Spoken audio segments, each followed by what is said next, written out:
sur le front hier après-midi côté vietnamien. Ce sont en effet les premières images significatives de la guerre entre le Vietnam et la Chine, de la guerre, la vraie, pour Hanoï, au contraire une opération punitive en forme de coup de poing prolongé pour Pékin.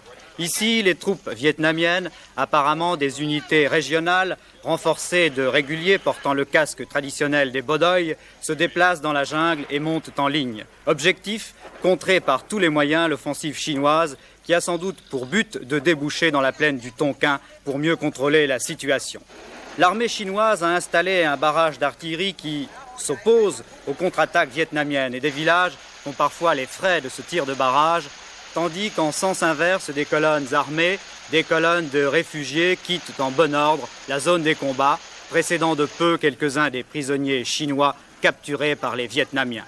Tout ceci se passe derrière les lignes vietnamiennes dans la région de Cam Duong, où l'on évacue aussi les blessés. Et puis, vous allez le voir, première image aussi du pont aérien soviétique. Un appareil transportant du matériel militaire se pose à la base aérienne de Mao Bai. Même scène, toujours du côté vietnamien, aux environs de Lang Son cette fois, où se déroulent sans doute les combats les plus acharnés, puisque certains se sont déroulés au corps à corps. Pour l'instant, il s'agit d'un affrontement très traditionnel, d'une sorte de guerre de position, avec attaque et contre-attaque, mais aussi avec un bombardement continu de la part des Chinois. Au bout de 9 jours de combat, il est difficile d'affirmer avec certitude que la maîtrise du terrain revient aux uns ou aux autres.